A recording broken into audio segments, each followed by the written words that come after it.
febrero se llegó a decir aquí, y específicamente a esto aludió Juan Hernández, de que una cosa es el chavismo y otra el madurismo. Ya Oscar Carlos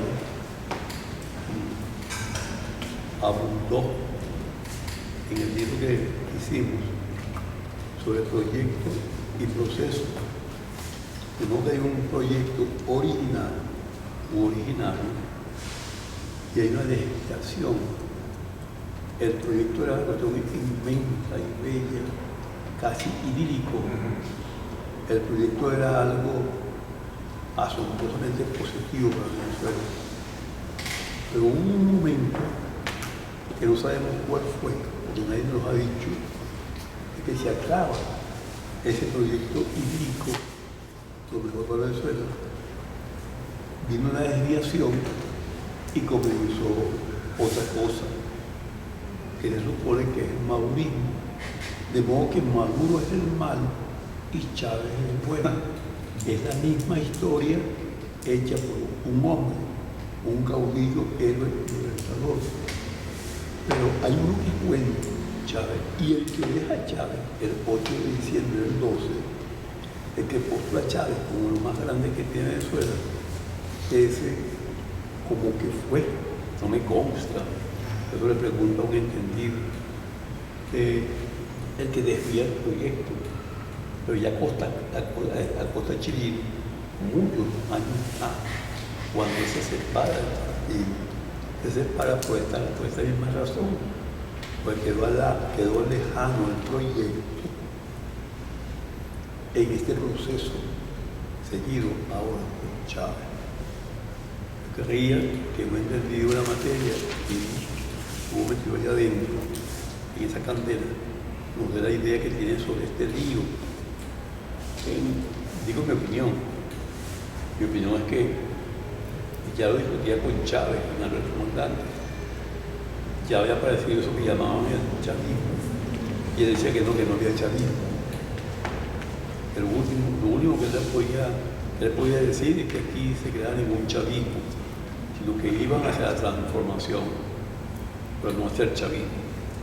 Luego, exactamente, él captura, él se adueña del chavismo, él se regodea con su chavismo, y mi tesis es que lo que estamos viviendo es el mismo proyecto, idea del regodeo de Hugo Chávez llamado chavismo. Sí, a mí me hubiera gustado muchísimo los documentos de Clever Ramos. O sea, cuáles eran realmente. Chávez afirmó de que él había elaborado todos los decretos. En una oportunidad que yo le insistí para saber cuáles eran, él me respondió que fueron quemados, que evidentemente para evitar allí, porque se nombraban a muchos que estaban involucrados en el movimiento del 4 de febrero, y para su defensa fueron destruidos. Hubiera sido interesante para la historia de este proceso haber leído en qué consistían esos decretos primigenios, vamos a llamarlo así, del llamado chavismo. Algo que existió y que todos ustedes lo conocen también, vamos a llamar como un postulado filosófico del chavismo, era el árbol de las tres raíces. ¿Okay?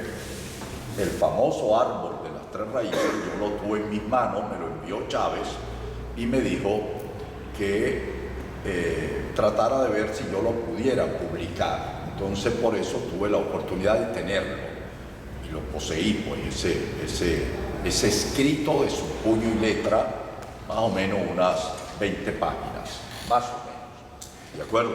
Con un dibujo de él que era el árbol de las tres raíces, Zamora, Simón Rodríguez y Bolívar, ¿verdad? El árbol de las tres raíces. Unos días después que él me hace llegar desde Yare eso para ser publicado, él me dice, destruye, no lo publiques. Yo no lo destruí, pero cometí un error en un momento dado de prestárselo a Alberto Garrido, que escribió muchísimo sobre Chávez y el chavismo. Pues. Escribió cerca de 14 libros que tenía que ver con eso. Yo se lo presté y murió repentinamente de un cáncer y bueno, nunca pude poder recuperar ese libro que hubiese sido histórico. Pues allí se decían cosas que podríamos haber dicho que eso podía haber sido en los elementos históricos primogénicos de Chávez. Pero de resto, no hay nada. No hay nada. No hay nada. Chávez muere influenciado fundamentalmente por lo que Fidel decía. Punto. ¿Ok? Él era el que dirigía eso, bueno, y lo mismo nosotros, Fidel aquí, abrazos, besos, apurruñones y tal, y qué sé yo, y esto era una revolución cubana al estilo criollo. Ahora, con el madurismo y el chavismo, sí hay una pequeña diferencia, porque ustedes recuerdan que el señor Diosdado Cabello dijo, aquel que nos controlaba ya no está. ¿Verdad?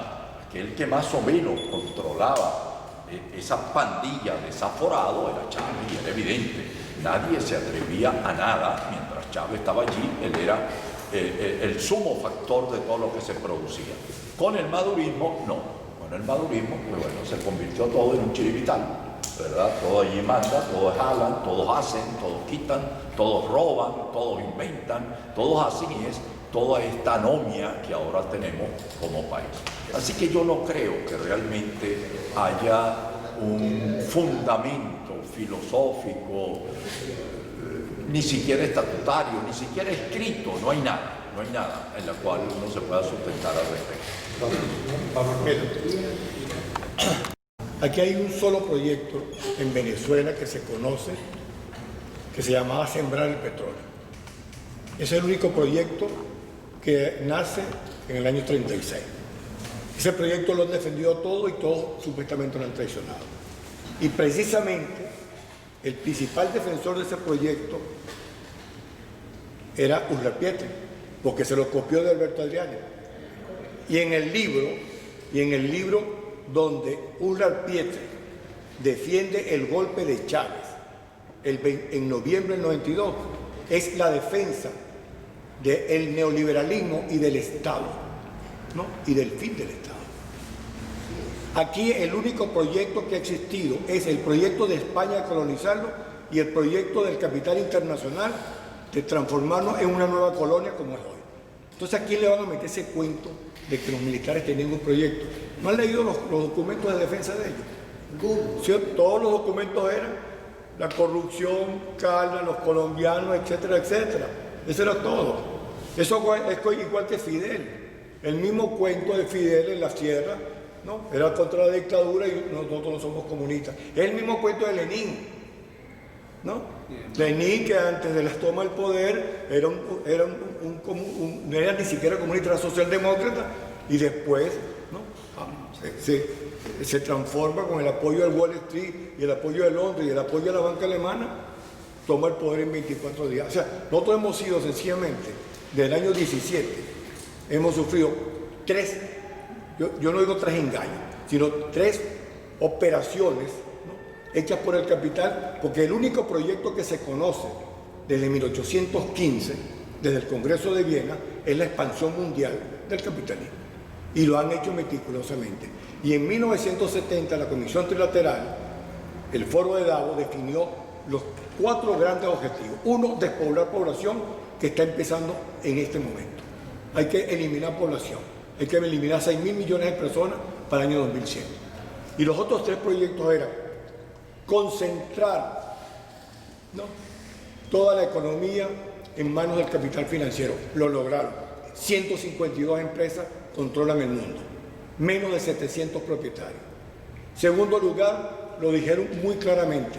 No hay contradicción. La contradicción que mueve el mundo, eso lo dijeron en el 75. La contradicción que mueve el mundo no es capitalismo contra el comunismo, ni este contra este. Es norte-sur. El sur que tiene la energía, el sur que tiene los minerales fundamentales y nosotros que la necesitamos. Hay que despoblarlo.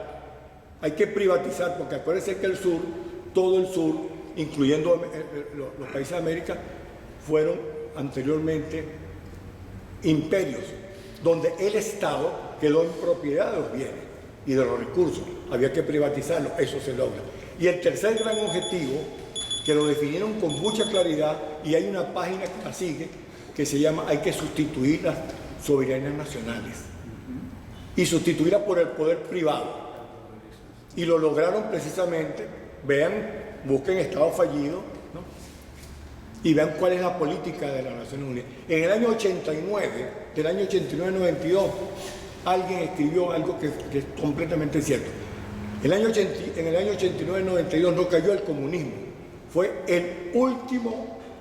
la última fase del liberalismo, el fin de los estados nacionales. Y hoy lo pregonan abiertamente, nuevo orden mundial, el dominio del capital financiero, de la industria del crimen. Y Venezuela es el primer experimento mundial, ¿no?, donde se está aplicando un genocidio programado, ¿no?, con una banda de delincuentes, donde todavía lo captamos, y que es lo ingenioso del capital financiero, es que utilizaron el ejército como un ejército de intervención y ahora los convirtieron en socios y propietarios, con una condición: no pueden salir del país, roben lo que ustedes quieran. Pero ellos sencillamente allá sí se están enriqueciendo. Entonces, ¿qué proyecto? ¿Qué vamos a estar encontrando ese cuento? Ese cuento incluso lo inventó Douglas, que lamentablemente no vino hoy, de que él inventó el bolivarismo. ¿No? ¿Quién no se apoyaba en Bolívar aquí? Todo el mundo. Esos son cuentos. No tenían ningún proyecto. Ellos sencillamente, como Urdaneta y como José Chirino, querían salir de un gobierno porque en el ejército, desde el año 1926-28, cuando se dio el primer levantamiento en el ejército con el capitán Alvarado, siempre una de las formas de cambiar el gobierno es con el golpe de Estado, y ahí se mete izquierda y derecha. Entonces no hay ningún proyecto del chavismo. Y Maduro es la continuación, ¿no?, del legado de Chávez. Terminó de consolidar un Estado militar policiaco, y ese ejercicio que acaban de hacer con 2 millones de personas, ¿no?, sencillamente es eso. No hay una diferencia. El instrumento fundamental fue el ejército, era lo único que existía, y la base social, en la única que se podía apoyar, fue en una izquierda que era un lumpen y una derecha que era otro lumpen más, y toda esta gente que vive precisamente del Estado. Entonces, no hay ningún proyecto del chavismo. El chavismo es una creación, es el desarrollo que ha tenido Venezuela a lo largo de este siglo. Se terminó el periodo de ascenso del capitalismo en Venezuela en la época de Carlos Andrés, viene una época de descenso y estamos ante un nuevo Estado colonial. Gracias.